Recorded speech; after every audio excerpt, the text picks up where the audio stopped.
Bueno, muy buenas tardes a todos y a todas. Desde la comunidad menonita queremos agradecer a todos los participantes de esta semana, también de los procesos que hemos facilitado.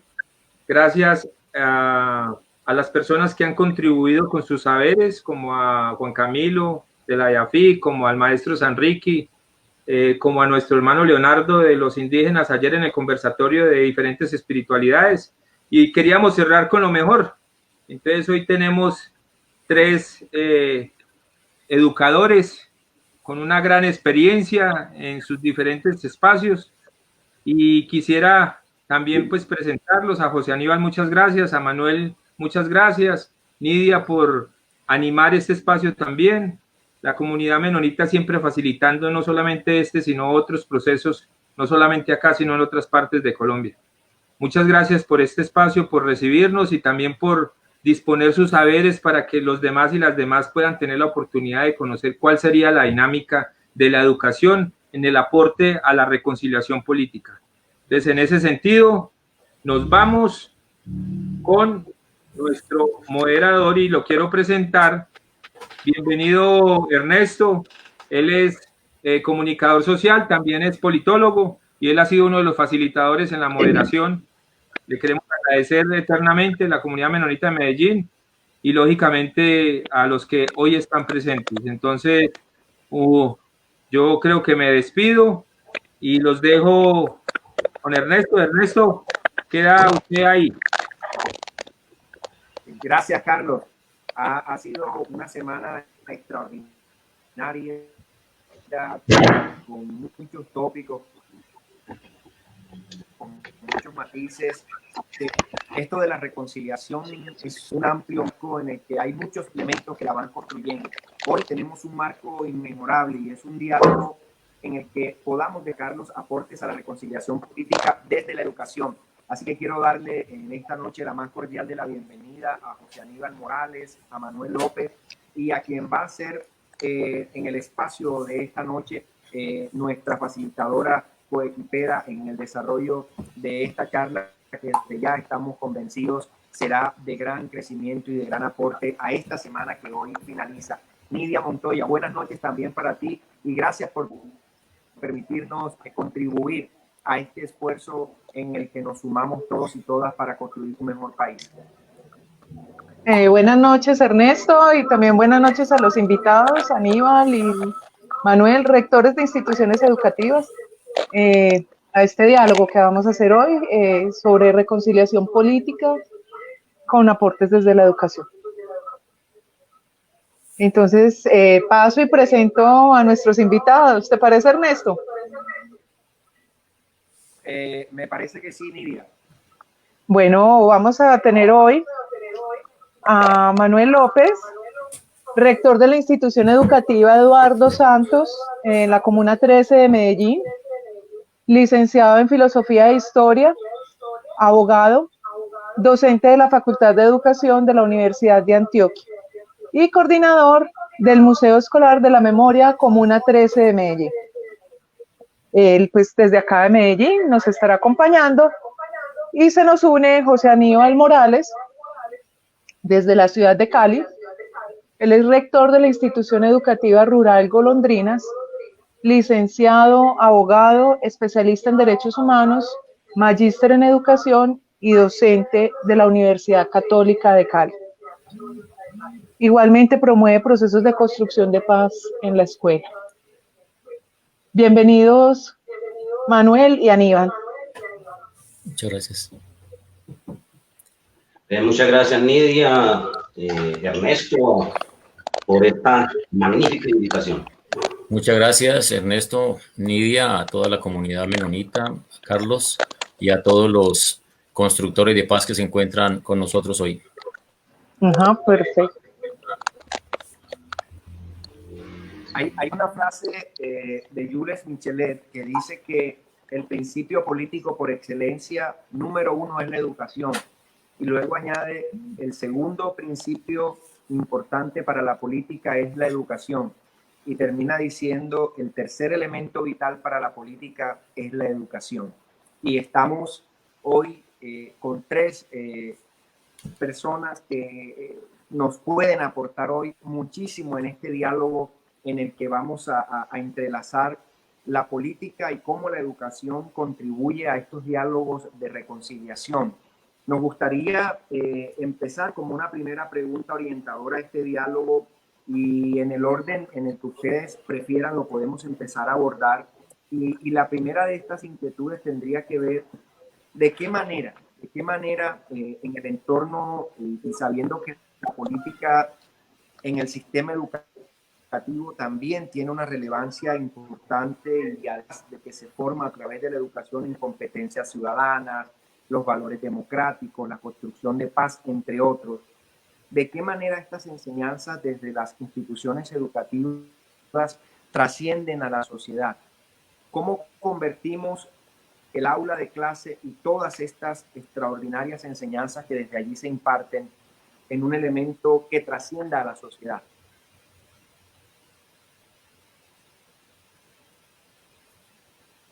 José Aníbal, podríamos empezar. Ok, bueno, en realidad compartimos plenamente el principio de que el ser humano es lo que la educación hace de él. Es como un principio kantiano que nosotros creemos que afinca el sentido de nuestra misión educadora. Ahora, ¿cómo puede la escuela, cómo puede el sistema educativo contribuir a la reconciliación de los hombres y mujeres en conflicto en nuestro país? Ahí ya hay un tema más complejo.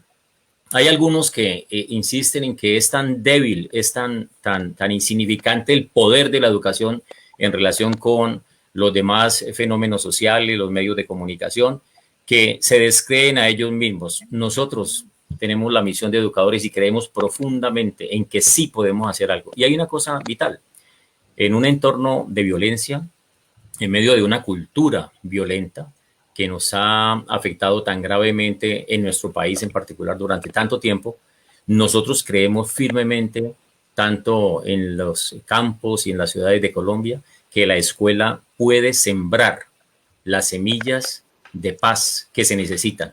Es decir, contribuir al aprendizaje de la cultura de paz y desaprender la cultura de la violencia que nos ha permeado. Con esa convicción actuamos todos los días. Con esa iniciamos entonces.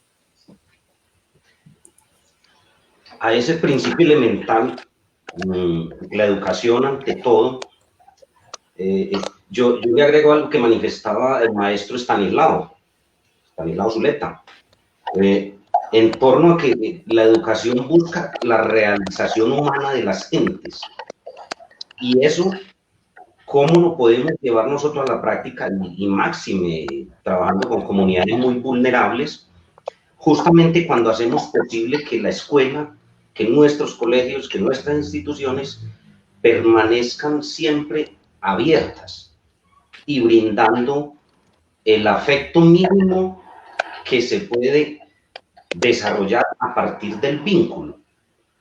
Las escuelas, entonces, y los salones, las aulas de clase, hoy son las salas de las casas, entonces se convierten en ese escenario en el cual justamente se comparten no solo ideas, sino sensaciones. Y en el escenario en que estamos hoy, justamente esas sensaciones obligan a hacer ciertas rupturas. Y ahí estamos nosotros con nuestra presencia desde los establecimientos educativos, generando esas posibilidades. Entonces, por supuesto, educación ante todo buscando eso. Nidia. Dime.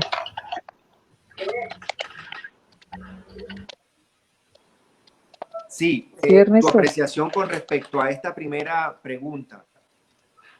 ¿Cómo las instituciones educativas hacen que todos estos valores que se construyen en un aula de clase puedan trascender? Bueno, yo creo que, y aboco un poco la normativa o la ley de la infancia y adolescencia, dice, la educación es corresponsabilidad. de la familia, el Estado y la sociedad. Y creo que hemos dejado un poco sola la institución educativa con toda una responsabilidad que debemos de asumir como sociedad.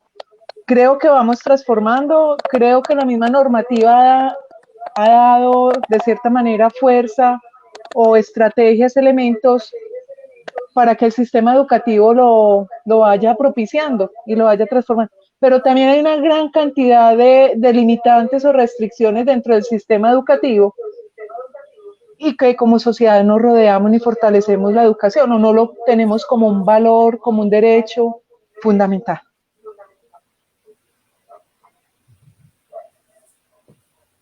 Hay una realidad. En Colombia, el conflicto político no lo podemos delimitar solo en un enfrentamiento entre dos bandos, ¿no? Por llamarlo de una manera muy simple, muy llana, sino que hay unas variables estructurales de injusticia, de empobrecimiento, etcétera, etcétera, etcétera, en el que uno de los factores en el que en uno de los elementos más se insiste, que sería una fortaleza para avanzar en este periodo, nos tendríamos que poner de acuerdo si de posconflicto o aún en conflicto, pero como el tema hoy es la educación, ¿cómo convertimos la educación en una herramienta que posibilite superar todos esos entornos adversos y esos discursos también de si es 2 o 3 o 4 bandos y podamos entender que es una población de alrededor de 50 millones de personas que necesitamos entender que la educación es el camino para y cómo vamos a poder reconciliarnos? Bueno, sí, perdón, Lidia. Tranquilo. No, yo quiero como abocar un momentico el segundo punto del acuerdo de paz, que nos invita pues a la formación democrática, a la apertura democrática para construir la paz. Tenemos que reconocer que el conflicto armado, pues si bien tuvo que ver con la confrontación de unos actores, nos involucra a todos como sociedad y que hay que impulsar o promover unas transformaciones que corresponden a todos como sociedad civil. Eso es bien importante que lo consideremos para quien quiera volver a mirar el acuerdo de paz. Eso de apertura democrática nos da muchas pistas a todos como sociedad en esa corresponsabilidad que tenemos con el acuerdo de paz y obviamente ahí están las instituciones educativas.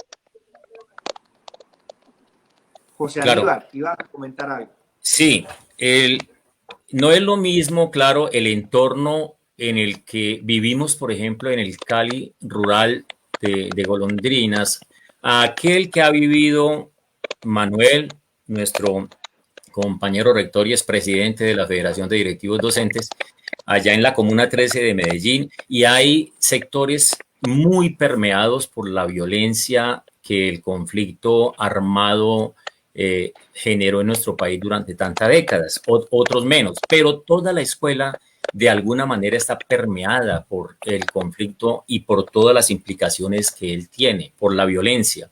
Es una cosa muy triste constatar que hoy ese territorio de paz que es la escuela, porque lo asumimos como un territorio de paz per se, por sí mismo, esté cerrado. Ese territorio está cerrado ahora, en medio de la pandemia. Por eso nosotros decimos, no podemos decir, no regresaremos a las aulas. No, tenemos que regresar a las aulas lo más pronto posible. Ah, bueno, ¿cuándo será posible? Vamos a hacer que eso sea posible lo más pronto. Pero es que ese territorio de paz es aquel que muchos estudiantes en nuestro país encuentran como el espacio de convivencia en el que les es posible vivir en paz, porque hay afuera muchos peligros, hay en el hogar muchos peligros, muchas amenazas. Esa es la realidad. De tal forma que nosotros como educadores tenemos que tener un diálogo muy profundo con esa realidad y dejarnos permear por las necesidades de estos niños, de estas niñas, de estos adolescentes que son víctimas también de una situación que ha afectado a nuestro país. Con eso, nosotros tenemos que pensar de qué manera podemos contribuir a sembrar esas semillas de búsqueda de respeto por el otro, de rechazo de alguna forma a las narrativas de odio, de afirmaciones violentas, de la masculinidad violenta, de los patriarcados agresivos, de la negación del papel de la mujer, todos esos elementos que hacen parte de una cultura de paz. Y la verdad es que hay varias formas de hacerlo. Pensemos, por ejemplo, en esto. ¿Cómo es la manera de relacionarse de los maestros, maestras, de los directivos con los estudiantes en el colegio? Ahí hay un elemento muy importante. Ya en eso tenemos una posibilidad de trabajar en la siembra de esas semillas, en esos corazones y en esas mentes de nuestros chicos y chicas. La otra parte, cómo se facilita, cómo se motiva la participación de los estudiantes y de sus familias en los procesos de la comunidad educativa. Es decir, si hay una participación activa verdaderamente democrática y profunda, o no es más que un asunto de formalidades, como ocurre en muchas partes, en muchas instituciones en nuestro país. Y un tercer aspecto muy importante es cómo se tramitan los conflictos en las instituciones educativas, cómo se transforman o cómo se enfocan. Y entonces allí podemos estar reproduciendo los elementos de la sociedad violenta, del conflicto que nos ha afectado tan hondamente con sus narrativas de odio, de rencor y de violencia, o podemos sembrar semillas transformadoras de amor, de compromiso con el respeto por el otro, por la otra. Y ahí es donde podemos ya plantear desde una vez un enfoque punitivo o un enfoque restaurativo dentro de la escuela. Y esos dos elementos ya deberíamos considerarlos por ahora. Manuel. Ahí va, se me olvidaba que el micrófono hay que ponerlo a funcionar. Decía, eso que plantea José Aníbal justamente es lo que significa romper. Hay que hacer rupturas con la misma situación que estamos viviendo, pero aún antes de esta situación, de la manera en que desde la escuela, del colegio, se puede contribuir a la generación de una cultura de reconciliación fundada en el respeto, con fundamento en el acuerdo, en el punto que planteaba Miri ahora. Para poder realizar esto hay que hacer una ruptura con lo que nos ha sido dado como lo único válido. Claro, hay que romper con el discurso del odio. Hay que gestionar esa cultura distinta en la escuela, desde la relación de nosotros con todos los chicos, con los padres de familia. Cómo modelamos en un mismo plano esas relaciones que posibiliten el acercamiento de la gente. O sea, cómo nos bajamos del pedestal, de la mirada vertical, cómo nos ubicamos desde allí, desde el mismo plano con los demás, y podemos ir desarrollando esos puntos. Eso no es posible si no se piensa en hacerle todo un resquebrajamiento al miedo con el que estamos siendo, con el que estamos ejecutando las cosas. O sea, ahora estamos bajo unos encierros físicos, pero también bajo unos encierros de alguna manera mentales que nos están produciendo otros elementos. Y para poder que efectivamente esto funcione, hay que romper con todo eso. Esa es como una de las primeras tareas que nos corresponde a los maestros, a los directivos, bueno, romper con el currículo esquemático que traíamos. Cómo construir entonces ese currículo en el entorno a partir de las limitaciones que tiene nuestra población. Bueno, no estamos desarrollando ahorita esos procesos, sabiendo que el 84% de nuestros estudiantes, en mi caso, no tienen conectividad. Entonces, ¿cómo lo estamos buscando? A partir de ese momento, ahí ya podemos empezar a generar una cosa distinta. Pero hay que romper, necesariamente hay que romper con muchas cosas que hemos venido repitiendo a lo largo del tiempo. Nidia. Sí.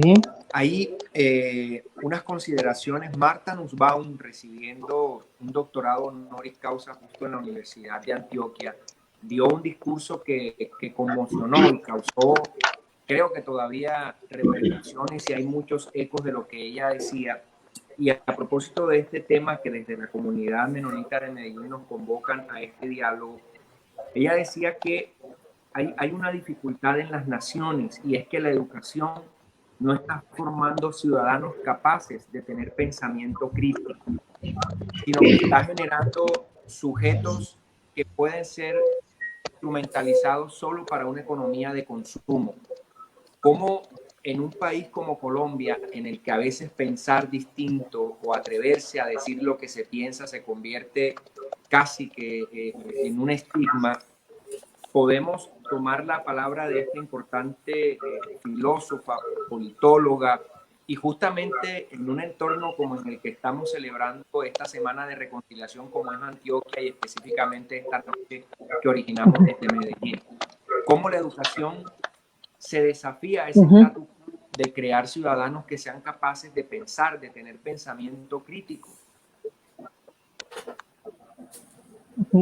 Bueno, hay una cosa bien importante, y mirando a Camila de Gamboa, de la Universidad del Rosario, ella nos dice: la reconciliación política es una medida restaurativa de la sociedad.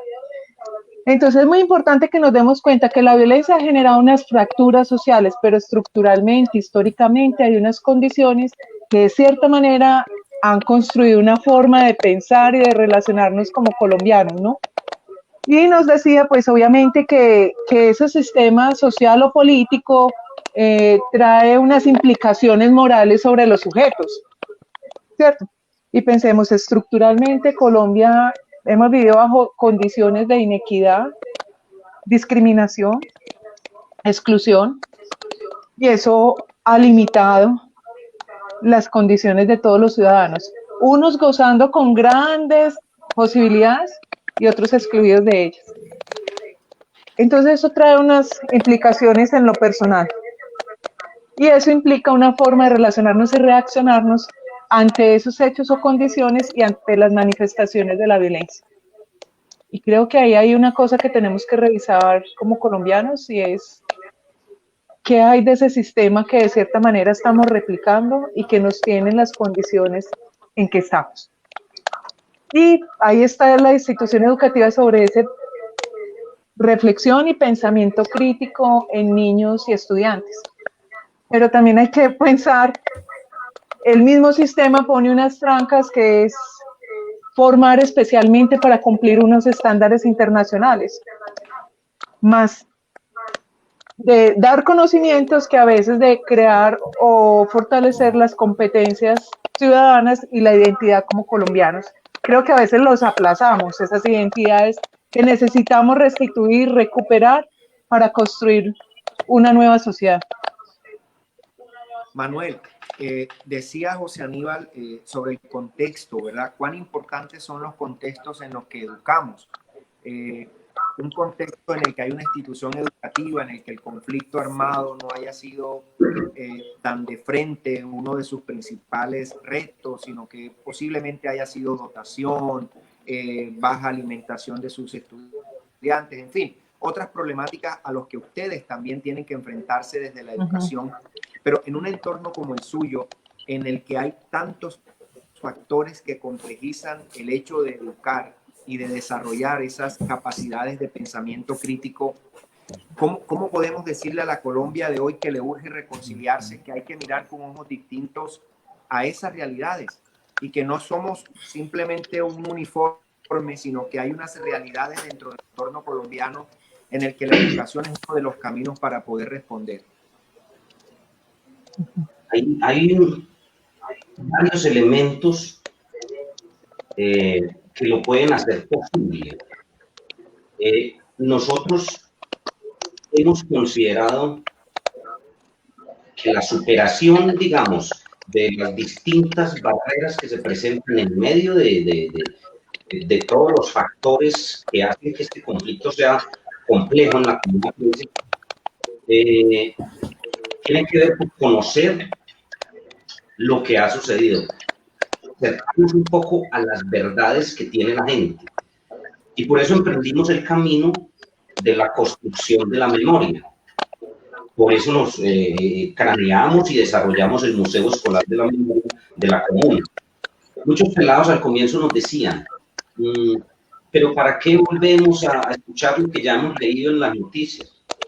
Y justamente esa discusión empezaba por desmentir, entre comillas, esas ideas que traen desde los medios oficiales y escuchar a la gente que ha estado, que fue víctima, que ha sido víctima a lo largo del tiempo.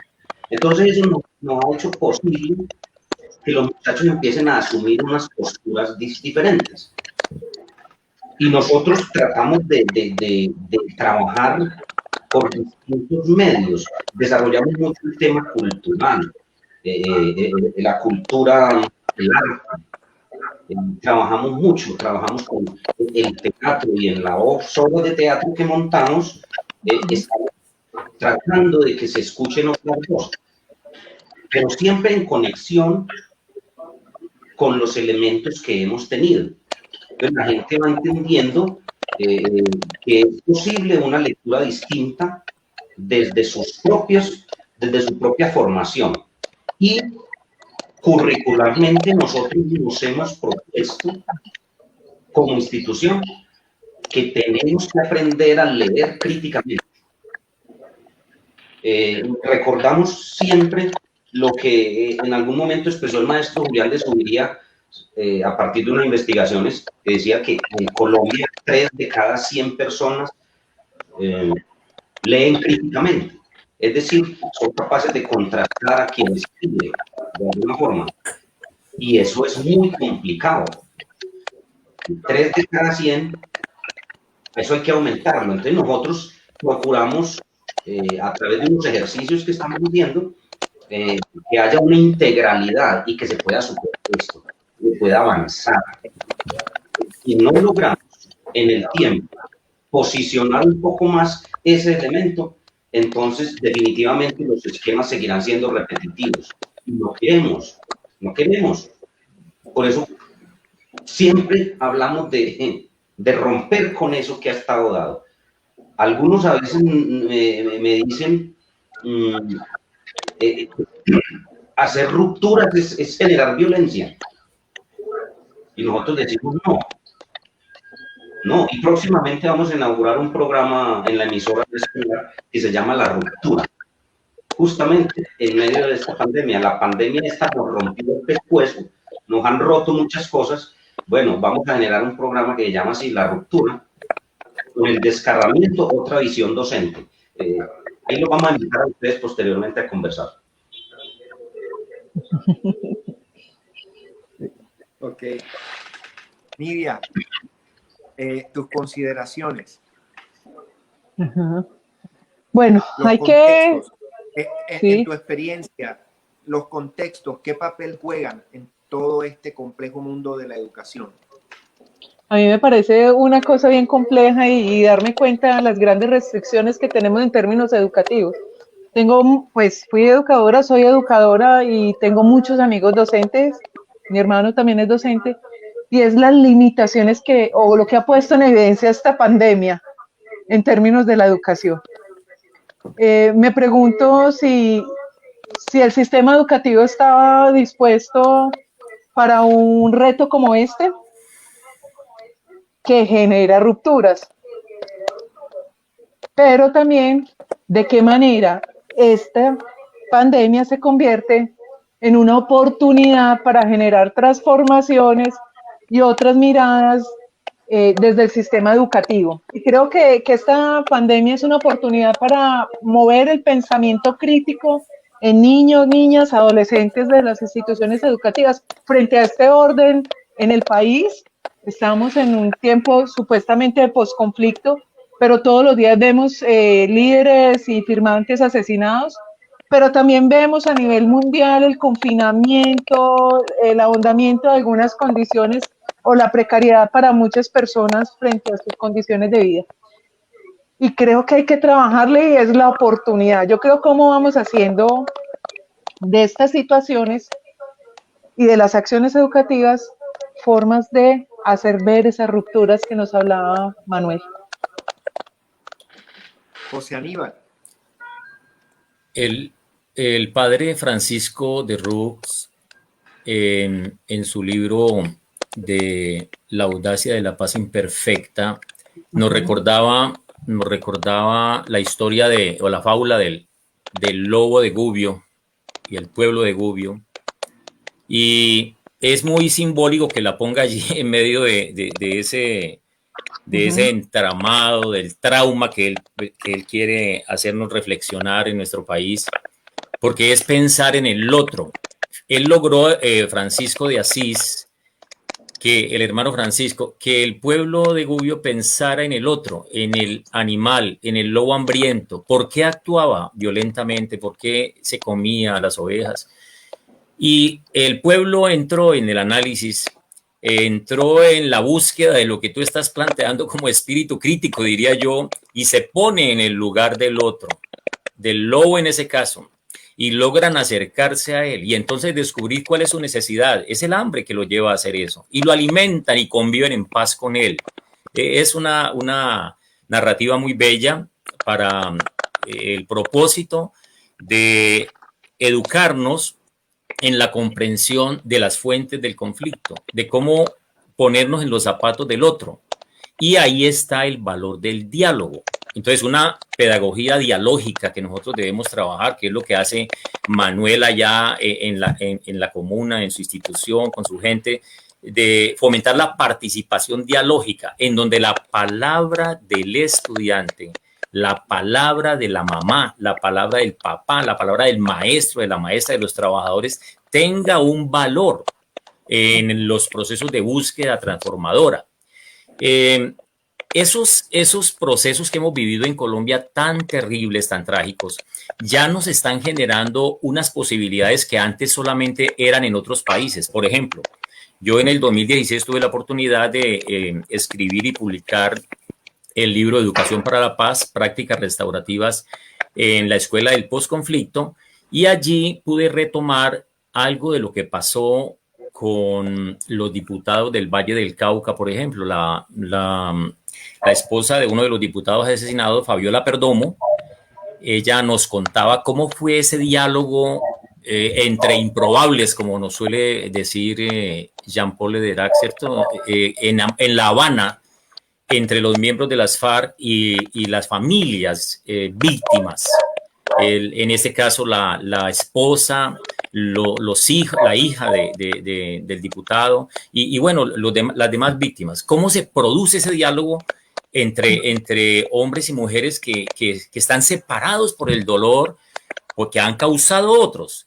Y ella habla allí de cómo fue posible acercarse a esos otros generadores de violencia con una actitud de perdón que posibilitó cierto ambiente de reconciliación. Hay algunos que dicen que eso es un asunto de cuentos. Yo creo que ese es un asunto de seres humanos, de interioridad del ser humano, que es posible. En la escuela, todo esto tiene que servirnos. Es decir, podemos utilizar toda esta narrativa del conflicto, todas estas experiencias para reflexionarlas dentro. Pero, como les decía hace un rato, es muy importante que tengamos en cuenta cómo estamos relacionándonos dentro de esa comunidad, cómo se utilizan las palabras para motivar a los niños y a las niñas, si son palabras incitadoras del amor, de la cordialidad, del respeto, o son palabras ofensivas, si se permite la participación y cómo se está tramitando el conflicto. Entonces, por ejemplo, cuando la violencia que infesta todo penetra también, permea nuestras aulas, nuestros espacios, y viene un papá violento a reclamar porque alguien agredió a su hija. Recuerdo un caso patético de esto, ¿no? En una institución educativa en donde yo estaba, el muchacho, un hombre, agredió a mi hija, a una bebé, es mi bebé, de grado séptimo. Y entonces yo voy como varón, como macho, como hombre, como patriarca a defenderlo y paso por encima de las autoridades y voy derecho a buscarlo dentro de la escuela, con violencia. Se logró de una manera maravillosamente milagrosa detenerlo sin presencia de autoridades externas ni nada y que tomara el agua y que fuera posible que se sentara y que se tratara de calmar. Y solamente cuando se pudo organizar un círculo de diálogo improvisado, pero muy pensado también, ese papá violento, tan violento que quería golpear y destruir al otro, y escuchó las palabras llorosas de aquel macho que le había pegado a su hija, entonces él sintió, yo que estaba allí como facilitador de ese diálogo, vi que se bajó una cachucha que tenía y agachó la cabeza al escuchar la narrativa. Estaba llorando ese papá violento. De ahí para adelante todo era, no, mi hijo, no, yo no sabía lo que pasaba con usted. Y ese es un tema vital. El diálogo tiene esa maravilla de permitir que el uno escuche al otro. Las niñas que se agarran a veces de los cabellos y se tiran al suelo violentamente porque una miró feo a la otra. Entonces la otra decía en el diálogo posterior, es que tú no ves, vos no sabes que yo miro así. Y la otra decía, sí, verdad, vos miras así, ¿no? Es decir, el proceso de acercamiento que hay afuera entre los enemigos en el conflicto que quieren destruirse los unos a los otros y desaparecer físicamente el enemigo, se nos mete en el aula también, se nos mete en la escuela. Pues bien, hay esos caminos para transformarlo. Y las prácticas restaurativas son un elemento muy poderoso para transformar esta realidad. Así que les invito para que pensemos en ellas, no solamente la palabra, sino también la realización de algunas estrategias como los círculos de diálogo en donde la palabra resuena de una manera diferente y es posible entonces generar esas transformaciones que avanzan hacia la reconciliación, pasando de pronto por el perdón, que no siempre es posible ni obligatorio, ¿cierto? José Aníbal, has dicho algo en tu narrativa interesante y a propósito de esta narrativa de San Francisco y el lobo de Gubbio, utilizaste una expresión bajar la cabeza. En esta narrativa del lobo de Gubbio, cuando San Francisco le propone al lobo, ¿no?, en ese diálogo, un acuerdo de voluntades, el lobo baja la cabeza asintiendo, como una manera de expresar que estaba de acuerdo en ese diálogo. Pero una de las grandes dificultades en Colombia para que la educación pueda cumplir su papel es ese tema de quién baja la cabeza, ¿no? Porque se supone que quien baja la cabeza automáticamente se entiende que perdió o que no logró estar en el punto de tener los argumentos para ganar, y si no los argumentos, la fuerza. Insisto, esta narrativa del lobo de Gubbio nos ayuda a que la educación también pueda enfrentar esas realidades. Usted lo decía, a veces al niño o a la niña se le dice no sea tonto, no sea bobo, si le peguen, pegue más duro, si te roban algo, robe algo más valioso. Y ustedes lidian con esa realidad. A propósito de Nidia, lidian con esa realidad. ¿Cómo se enseñan valores? ¿Cómo se enseñan principios? ¿Cómo se enseña lo humano sin que se perciba como debilidad o como pérdida? Sí, indudablemente ese es uno de los asuntos más difíciles que tenemos, porque hay una cultura violenta que nos permea, que nos infesta. Esa cultura patriarcal que es tan fuerte, de negación de lo femenino todavía, eso está metido en nuestra vivencia diaria en la escuela también. Y trabajar todo eso no es fácil. ¿Cómo hacer que el valor de la cooperación, del trabajo en equipo, el trabajo colaborativo se vuelva más atractivo que el de la competencia del uno sobre el otro? Pues eso no es fácil. Entonces hay que mostrar que lo cooperativo, que el trabajo en equipo produce mejores resultados que la competencia. Es decir, que la práctica es la que nos puede llevar allá. Igual con los procesos de diálogo. Si yo les cuento solo, si yo les explico, si nosotros hacemos la narrativa, el discurso, les mandamos mensajes, les hacemos declaraciones, pero no hacemos praxis, no trabajamos el conflicto de manera colaborativa, de manera participativa, si no aplicamos realmente una visión dialógica del conflicto, va a ser muy difícil que esos valores, esas semillas de la comprensión, de la cordialidad, de la cooperación, del respeto, queden bien sembradas. Entonces, la praxis, en este caso, estoy diciendo que lo hacemos con base en el enfoque de práctica restaurativa, no solamente del concepto de justicia restaurativa, ¿no? Las prácticas pueden ser algo mucho más amplio, nos permiten que en procesos de disputa, de conflictos a veces muy violentos, por ejemplo, imaginen ustedes los papás y las mamás de niños o de niñas que recibieron sustancias psicoactivas dentro del colegio y saben de parte de quién provinieron y que son muchachos mayores de grado 11º, por ejemplo. ¿Cuál es la posición inmediata? Hay que echarlos, hay que sacarlos, hay que excluirlos.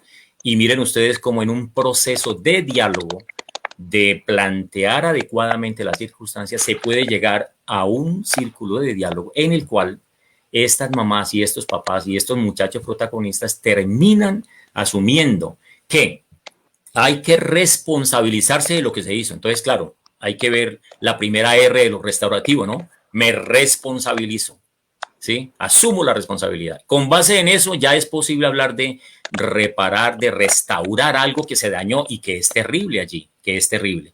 Y tercero, ya es posible hablar de las otras R's. En primer lugar, de la R de reintegrarse a la comunidad en condiciones de respeto, en condiciones de aprecio, dignas para el ofensor, los ofensores y los ofendidos, pero también es posible ya hablar de una R de reconciliación, que es siempre algo muy complejo, lo sabemos bien, ¿cierto?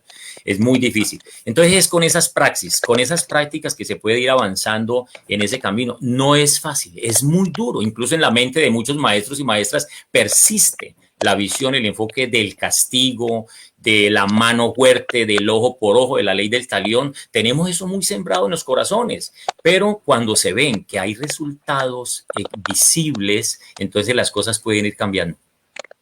Ok. Manuel y Nidia, dos entornos.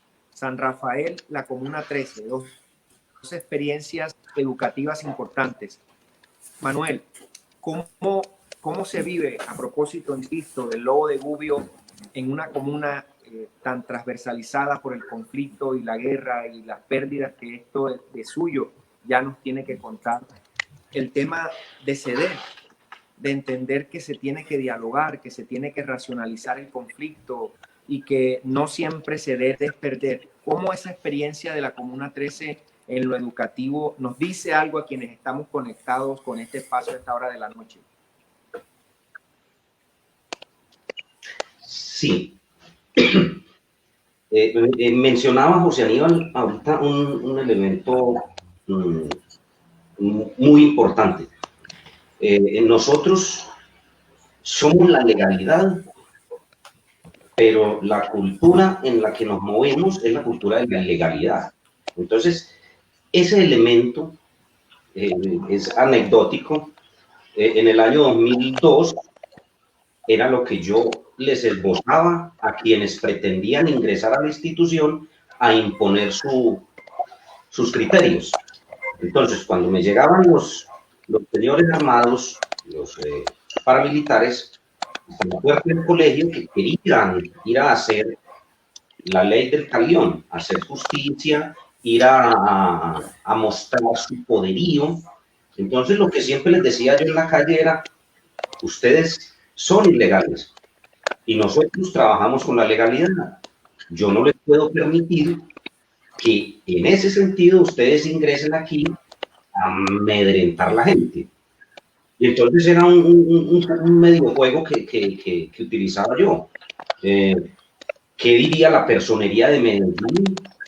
Imagínense, donde el señor alcalde se entere de que ustedes están ingresando aquí con mi permiso. Pues aquí eso no puede ser. Imagínense, el alcalde era Luis Pérez. Podrán pensar ustedes entonces cómo sería la situación. Pero en ese sentido, lo que quiero destacar es, bajo un mismo plano y asumiendo la convicción de que en educación gestionamos la legalidad, aunque la ilegalidad esté a la puerta, Eso implica que los chicos empiecen necesariamente a permearse por lo que nosotros les decimos y puedan en un momento determinado hacer uso de su razón crítica para tomar decisiones. Muchos chicos nuestros lo han logrado a partir del ejercicio de esas prácticas. Pero es que los de la esquina, es que los muchachos me están exigiendo tal cosa. No, confrontemos a los muchachos dentro de nuestros esquemas de legalidad. Y manejamos siempre como esa misma constante en el diálogo. Nosotros siempre hemos intentado eso. Bueno, hasta ahora nos ha funcionado. Con los actores ilegales hemos tenido que conversar en esos términos para salvaguardar vidas de muchachos incluso. Muchas. En ese sentido, se logra trascender un poco y ganar un papel importante porque se ve que la escuela sí sirve en un momento determinado como mediadora. Es decir, la escuela sí puede desarrollar unos elementos más allá de sus puertas. Y entonces mantenemos el colegio abierto pese a cualquier circunstancia y mantenemos la palabra lista para que posibilite unos ejercicios prácticos. Hemos trabajado y un poco el asunto de las prácticas restaurativas necesariamente y nos han dado muchos resultados. Antes teníamos 50, 100 procesos disciplinarios, hubo años en que teníamos 150 procesos disciplinarios de chicos que se resolvían bajo la óptica punitiva. Es decir, la sanción, no, eso lo fuimos cambiando y hoy se impone las prácticas de justicia restaurativa y los muchachos van adquiriendo elementos de conciencia. Es el ejemplo que decía Aníbal de los chicos de 11, lo hemos vivido con chicos mayores igualmente. Con la población adulta que trabajamos en los CLEI, que se supone son muy pesados, ¿no? Igualmente lo van asumiendo en su desarrollo cotidiano.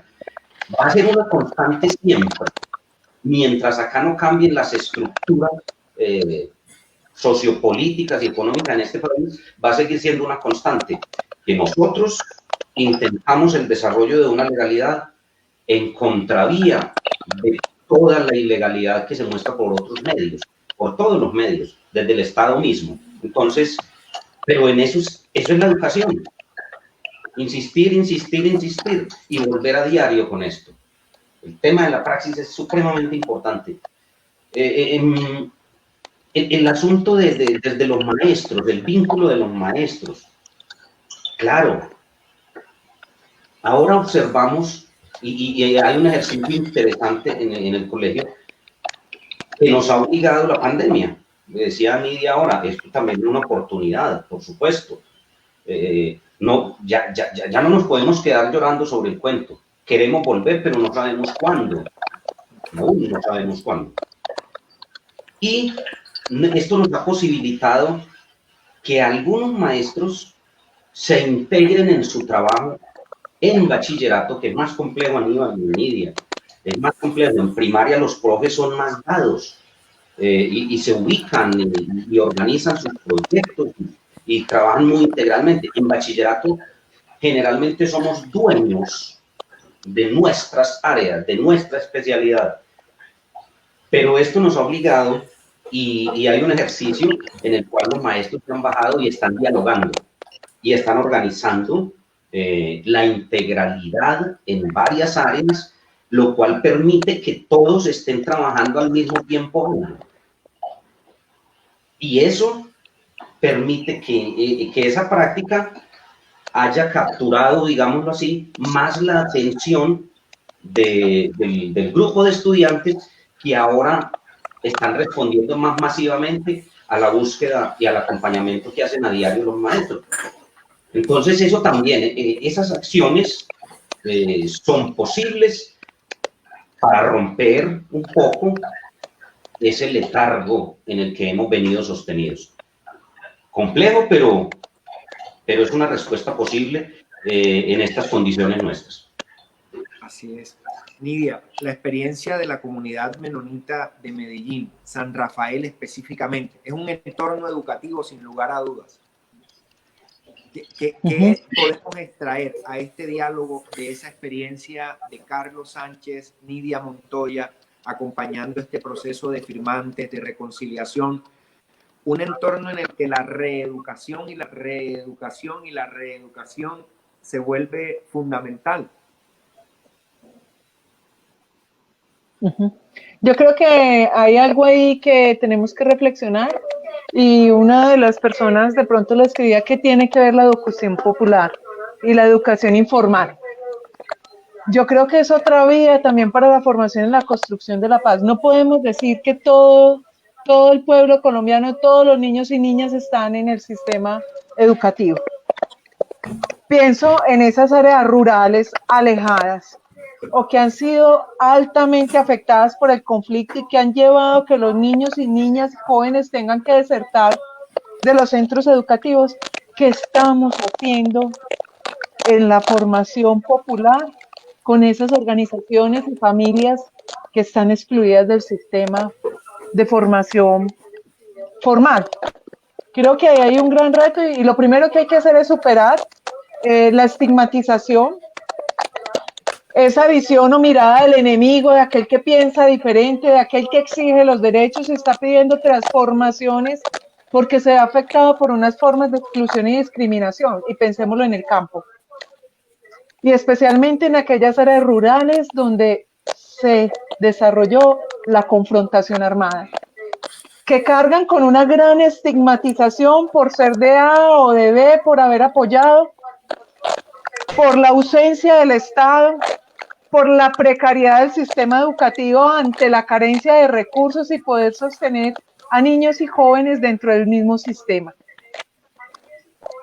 En San Rafael lo veíamos. Algunos campesinos 20, 30 años atrás, siendo jóvenes, no tuvieron otra opción. Y uno de los firmantes nos lo decía: no tuve más que irme a la guerra con 5 de mis hermanos. Pensemos en eso, en las áreas rurales, pensemos en el Urabá, pensemos en el Cauca, pensemos en las comunidades afro e indígenas que históricamente han estado excluidos, estigmatizados, discriminados, distantes del Estado y un sistema educativo que les permita realmente gozar como ciudadanos en este país. Es bien difícil. Y aún más tienen que cargar con la discriminación de la sociedad completa. Entonces, pensémonos en eso como sociedad civil, que estamos haciendo para rodear esas formas educativas tradicionales, populares, para transformar la sociedad. Esas prácticas de trabajo colaborativo que siempre han persistido en el campo colombiano. Pero, sin embargo, a quienes las vemos de lejos han sido señaladas como de izquierda, de otras tendencias políticas, y no de unas formas de supervivencia, subsistencia ante la precariedad y la discriminación. Yo hago ahí un llamado bien grande, y es que nos pensemos en esas otras formas que estructuralmente nuestro sistema ha puesto a otros por fuera, y cuando buscan reivindicaciones o gozar de los mismos derechos que gozamos, por ejemplo, en lo urbano o en otras regiones del país, pues los vamos señalando. Creo que así no podríamos pensar un nuevo país, una nueva nación, una nueva sociedad. Y la reconciliación política pasa por eso. Bajemos el estigma, dejemos de mirarnos todos en Colombia como enemigos, porque la guerra nos ha puesto en lugares diferentes. Pero como ciudadanos, como habitantes de Colombia, merecemos gozar de los mismos derechos y un orden que realmente, un orden social, económico, político, que haga valer nuestra dignidad como colombianos, que potencie nuestra identidad, el cuidado de los recursos naturales, todo eso que nos da unas posibilidades mejores de vida a todos y todas las colombianas. Estamos ya casi por cerrando este espacio, escuchándoles. una pregunta que no podemos negarnos a hacer. ¿Cuáles son las limitaciones a las que se enfrentan las instituciones educativas para lograr este cometido en dar aportes consistentes que permitan desarrollar esta reconciliación social y política en Colombia? ¿Cuáles son esas limitaciones con las que en su quehacer diario se hayan de alguna manera impedidos para lograr mejores resultados en contribuir a la paz en Colombia? Manuel, empezamos por ti. Más allá del tema económico, más allá del tema tecnológico, o sea, más allá de lo financiero, es un común denominador para todos, pero más allá de eso, yo creo que la principal limitación a la que nos enfrentamos siempre a desarrollar esa cultura de la reconciliación, esa superación, esa trascendencia, es el miedo a ejercer la autonomía. Yo vivo repitiendo, lo más valioso, uno de los elementos más valiosos que nos dejó la Ley General de Educación es la posibilidad de ejercer la autonomía curricular. Y es una de las poquitas cosas que aún se mantienen en la Ley General de Educación. Entonces, los colegios podríamos romper ese cerco mediático que nos ha banalizado en los procesos educativos. Podríamos trabajar mucho más si rompiéramos el miedo, si dejáramos el miedo que nos ha infestado también a nosotros, con el que hemos sido formados. La mayoría de nosotros nos formaron con la Constitución de 1886, entonces normalizamos todo lo que no debiera ser normal. Y digo que esa es una principal limitación porque impide que desarrollemos currículos en contexto.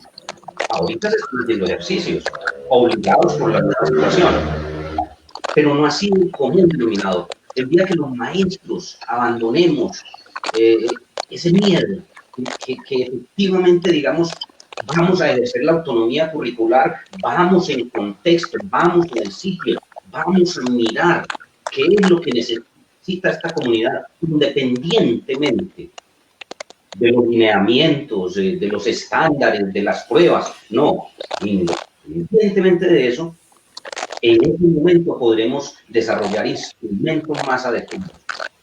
Entonces, por fuera de lo que físicamente podemos observar que se requiere y que nos limita nuestro hacer, digo, es la barrera del miedo.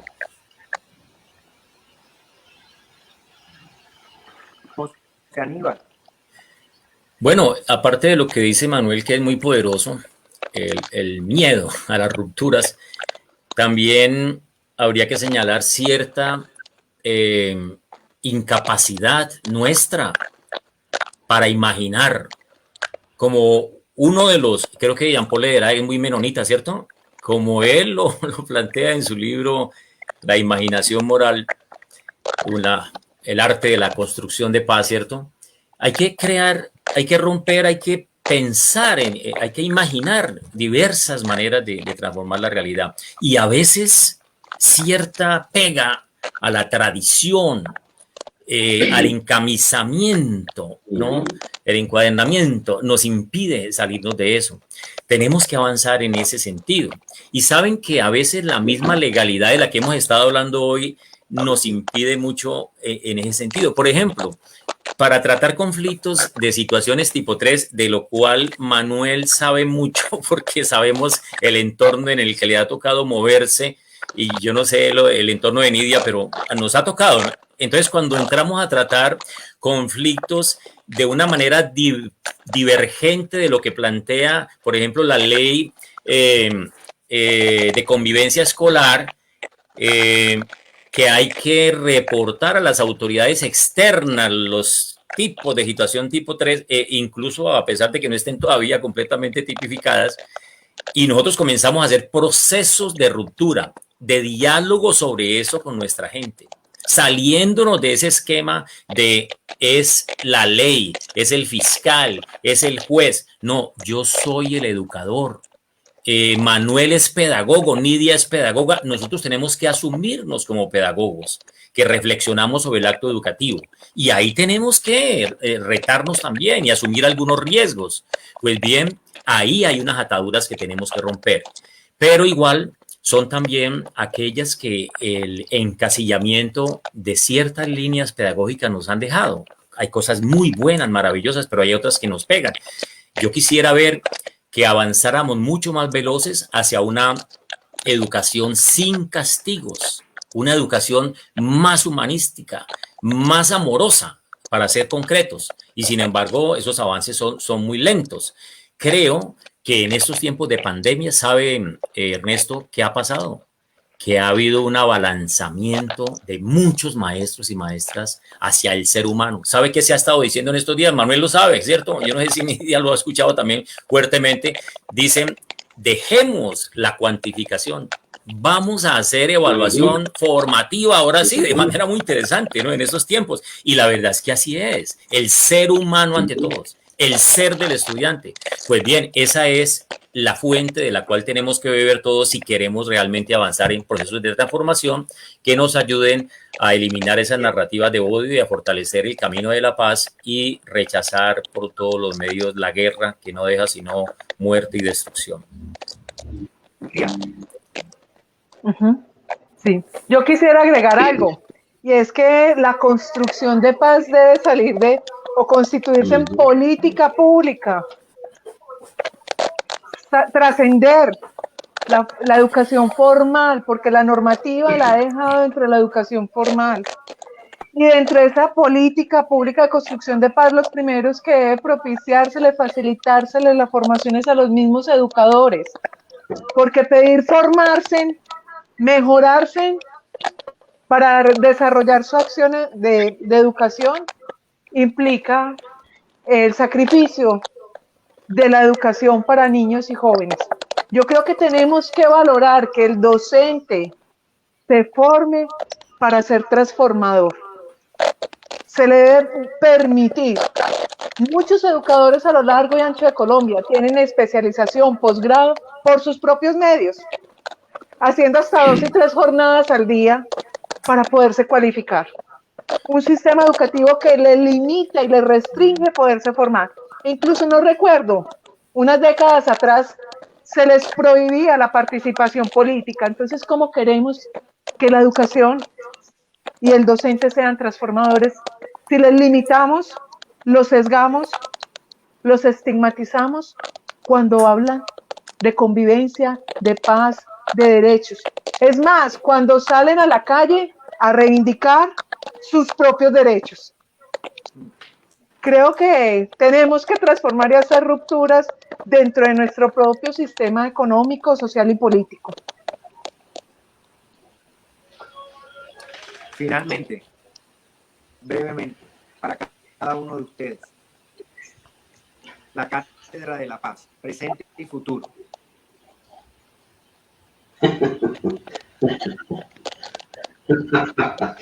Ay, la Cátedra de la Paz, presente y futuro.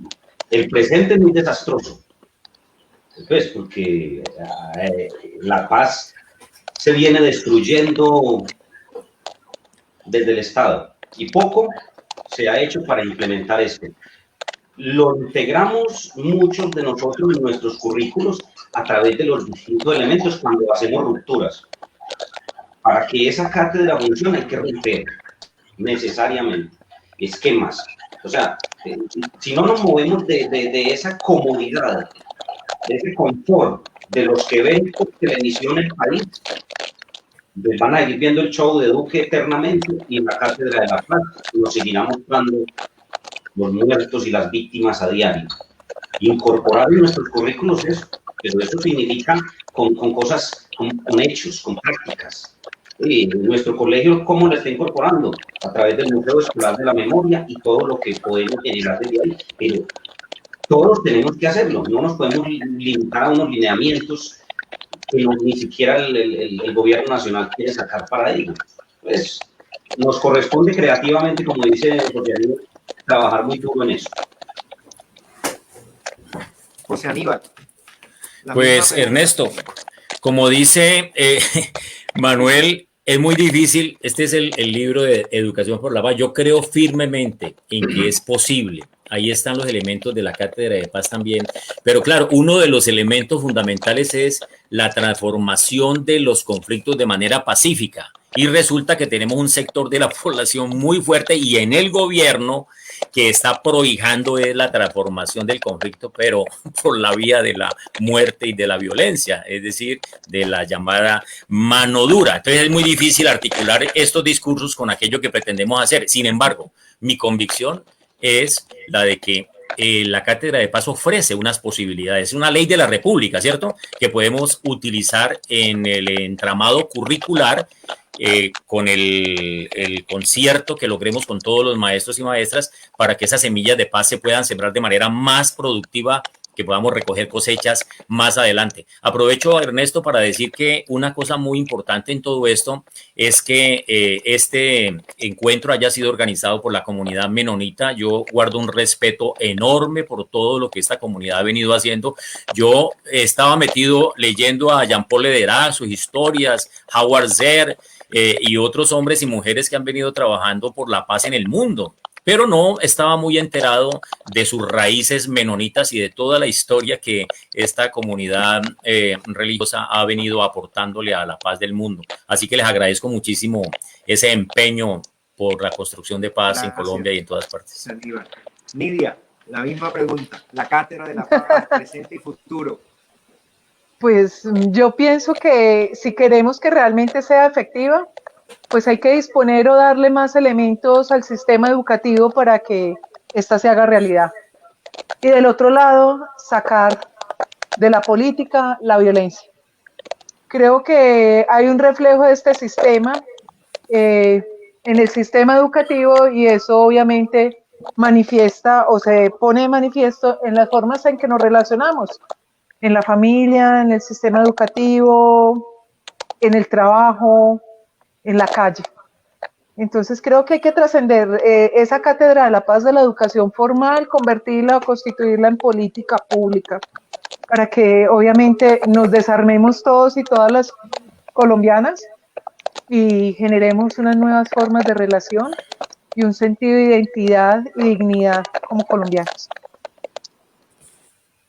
Ha sido un enorme privilegio participar en esta semana por la reconciliación. Estos espacios, bien lo decía José Aníbal, construyen país, construyen ciudadanía y sobre todo son pedagogía de la cual no tenemos que sentirnos vencidos, sino antes por el contrario, seguir insistiendo, insistiendo, insistiendo. El oír de la palabra tendrá que generar oportunamente en nuestro país esas cosechas que todos estamos esperando. Agradecer a Carlos Sánchez, quien al frente de la comunidad menonita de Medellín viene haciendo un trabajo denotado y fortalecido en ese compromiso por la paz. Ya lo destacaba José Aníbal, por toda esa trascendencia e historicidad del anabautismo y como las comunidades anabautistas lo han hecho. A Nidia también, gracias por invitarnos a ser parte de estos espacios en el marco de esta Semana por la Reconciliación.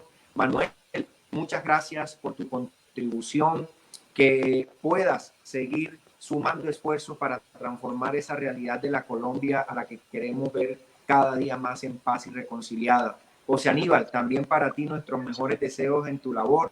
Un abrazo sorofraterno y que el Dios de paz sea en nuestras vidas, permitiéndonos alcanzar esos sueños. Cerramos este espacio y con un saludo además a todos los que nos han acompañado. Gracias por todas sus manifestaciones, por interactuar con nosotros. Gracias por cada opinión, gracias por cada mensaje. Marta Nussbaum nos dice en alguno de sus escritos esta frase: la educación humanística es el principal ingrediente para la salud democrática. Sumémonos en ese proyecto de Colombia todavía mucho más con una salud democrática. Buen resto de noche y muchas gracias por participar en Muchas gracias. Que pase muy bien.